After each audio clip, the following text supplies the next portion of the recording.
And welcome back. Right now, we've been joined by Toun Okewale Sonaiya, the organizer of VOW 2024 Role of Women in National Development. Good morning, Madam Toun. Good morning. Good morning. Thank you for having me. Thank you, Signature Terry. All right, let's even thank you for even availing us this opportunity to talk to you at this time. But then let's even find out from you what was the VOW conference all about? Um, 9 years ago, um, uh, when we launched Women Radio 91.7, Nigeria's only radio station for women and their families, we decided to use a conference to introduce the radio station to Nigerian public, and we hosted a conference. At that time, we called it a tool for women development because that is what the radio station is all about. That's the focus. And so every year, because we call ourselves the unconditional women radio. We're not your usual radio station. So we said let's do things that also will benefit Nigerian women, conferences and workshops and what have you. So we used the conference to launch the radio station, and in the last 8 years, we missed 1 year because of financial constraints. But in the last 8 years, we have continued consistently hosted these conferences, which is a national dialogue on women agenda. So we aim to we bring the women agenda to a national discourse where we bring in policymakers, women advocates, women groups, government officials, to ensure that we put the agenda of the women on the national agenda. For the eighth Voice of Conference, which we organized yesterday, it was a way of bringing grassroots and urban women together to achieve women's inclusion in Nigeria. So that was what the eighth conference was all about. All right, so let's even talk to you at this point. And yesterday's conference, there were a lot of rural women. What informed your decision to empower rural women in the conference? So there is a five plan agenda that we have, and this agenda is from 2022 to 2025. There's been a huge clamor for women's inclusion in Nigeria. We know that the position of Nigeria in the global community when it comes to women's inclusion is very appalling, is very low. There are so many people who keep advocating that we need to have more women, the benefits of having more women in governance. And so we have this 5-year plan agenda to say that let's keep having these conversations. In 2022, we hosted the presidential candidates. This current government was there. The vice president actually attended the conference in 2022, and he shortly before the election, he was telling us what they have done, right? They're precedents in the area of including women, and that if they win the election at that time, that they would involve more women. So that was that. 2023 had come, we don't have that many women in governance. And 2023, we invited Kenya, Namibia, Rwanda, who have a high number of women in their governance. And they came to Nigeria to tell us what we need to do. And then the governor of Kwara State, Abdurrahman Abdurazak, spoke to us at the conference. He was there, and he said, what we need to do is to bridge the gap between grassroots and urban women. He went as far as explaining to us that the grassroots women have the power. They hold the power, and we need to have a way to engage them to ensure that they help us have more women in governance. After all, it's the grassroots women, most of them, that vote the governors in, that put the presidency in, that vote, all our legislators in. And so what we did last year from the conference was to have a conversation with grassroots women across the 6 geopolitical zones. So we went to every state in Nigeria. We engaged physical engagement with grassroots women. And we asked specific questions. Why do you not vote women? Why do you vote men? What do women need to do for you to vote them? 31% of grassroots women that we spoke to voted women. Incidentally, 69% of those women voted men into power.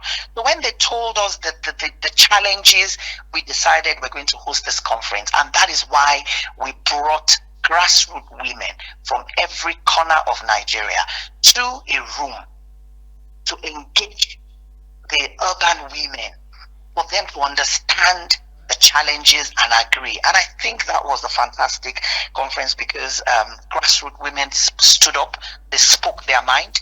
The women who are in governance at the moment also, spoke about their challenges. And we because the role of grassroots women is very critical in full inclusion of women. They're the ones who are going to vote the women. They are the ones who are going to elect the first female governor in Nigeria. Is in the hands of the grassroots women. Urban women cannot do this. And for us, we were happy that they came, they spoke, because they're not beggars. They said we're not beggars. They actually have the power, So for us, it was objectives were met, outcomes were met, and then we just need to ensure that from now till 2027 we harness the power and the unity of women. Thank you.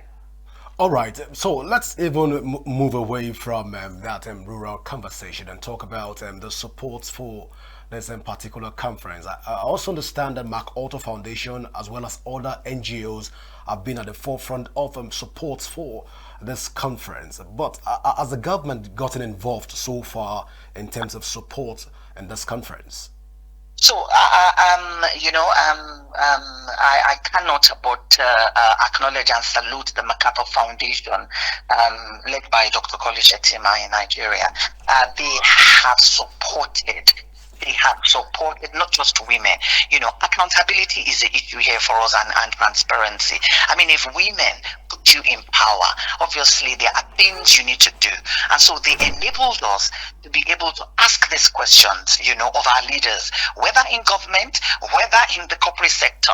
That is what they have enabled us to do.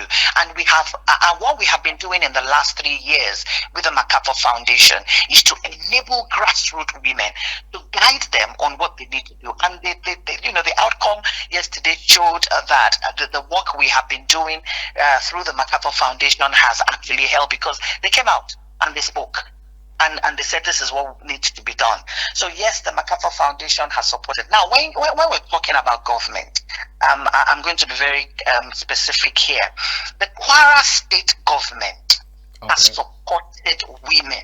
Apart from them involving and employing and appointing women, I mean, he mentioned Governor Razak Abdurrahman said, look, the days of appointing women have gone. We now need them to deliver. And we saw how the women are impacting. But apart from him appointing women, what he also did was to enable, he funded this conference. He enabled Kwara women to come to Abuja.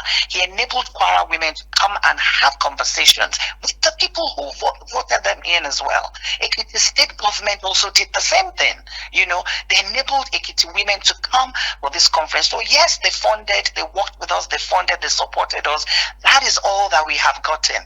Now, in terms of the federal government itself, they do come to our conferences because it's quite important that we involve them in the conversations. They're the ones that needs to be changing policies and ensure. So the vice president has really, I'm talking about Alhaji Kashim Shettima. He attended in 2022. He was represented last year, but we didn't have any government officials attending this year, except maybe a few SSAs that came and a few essays that came, but the government has not really funded, and we and we're. But we are grateful to the MacArthur Foundation, to Bank of Industry, to First Bank, to Federal Inland Revenue Service, to LIRS in Lagos, to Lotus Bank, to Kwara State Government, to Ekiti State Government, and of course the MacArthur Foundation. They made yesterday possible. They made it possible for us to bring women from the 6 geopolitical zones. We housed them, we had robust conversations. We're grateful to them. All right. So let's even move away from the support and talk about the impact of this conference. on the public policy in general. I understand that a lot of resolutions have been reached at the end of this conference. Perhaps communiques are also reached, decisions and conclusions are also attained. But then, has this conference been able to incorporate, has the government been able to incorporate some of the decisions reached by this conference so far? No. So, thank you very much, my brother. In the last 8 years that we have been having these conversations, I must say it's not easy to have government policies affected or even changed to favor women in leadership, in governance or in grassroots. While the conference itself does not directly enact government policies because we cannot, we have tried to influence them in several ways by highlighting the challenges faced by women in leadership and governance. We've been bringing attention to areas where government policies may be lacking or insufficient. The increased visibility that we bring on can influence policymakers to prioritize gender inclusion in their agendas. An example is the 5 gender bills that everybody has been shouting for years. The 35% affirmative action. I mean, we're also showing them that if Kwara State can do it and Ekiti State can do it, surely we can have it at that top level. Our recommendations are usually shared with government officials and advocacy groups. We provide a roadmap for policy reforms. We've done that. And that is why we invite them to come to this event, to speak, to listen, and we have also directly engaged those in positions of authority. The engagement has provided us an opportunity to communicate the importance of gender inclusive policies and hopefully encourage immediate policy adjustments or inspire future initiatives. So directly we cannot say this is what we have been able to do because we cannot actually come up with policies, but we continue to advocate with other women groups we work with. We have access to a few people. When I say women, the women constituency. Okay. We have access. Because I was going to ask who are the we? Please go women. ahead. Yeah. It's women because you see, even though we are the one convening this conference, I mean, if you look at it yesterday, you will see that 95 of the conversations has nothing to do with women radio.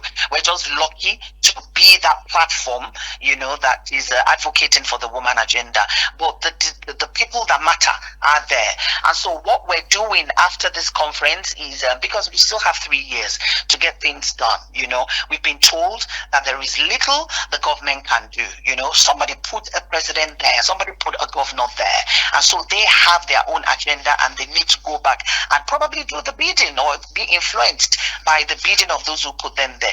We are now deciding to engage those who actually have the power, even though they're influenced. We're also talking to the different political parties, APC, PDP, Labour, ABGA, to say that you need to field women, because the women that we engaged told us that they are influenced by their political leaders, they are influenced by their imams, they are influenced by their pastors, and they are influenced by their husbands on who to vote for.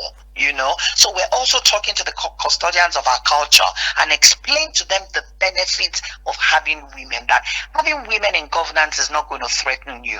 It's the order of the day. It's going to benefit the country. So those are the kind of things that we're using the platforms to do and ensure that the woman agenda is on the national agenda. All right, Madam Toun, but just before we let you go, let's talk about how women has fared so far on national issues. Let's give it a rating. Do you think that Nigerian women they've been treated rightly in terms of national development? In terms of national development, I think, let me start by saying, Nigerian women are competent and capable, right? And they have character. And Nigerian women can deliver. And we have seen Nigerian women that have delivered. Within Nigeria, outside of Nigeria. I mean, I don't want to be sounding like a broken record. I always use Kwara State. See, when people talk about culture and religion, that culture and religion is affecting some of the reasons why women are not there. I say, look at Kwara State. It's predominantly a Muslim state, right? It's a state that is rooted in culture. Yet, one man, it took the political will It took an intentional, a deliberate man to change things, and not just change things, rooted in the law, so that when he's no longer there, Abdurrahman is saying, when I'm no longer there, women will continue to be part of push for others to do.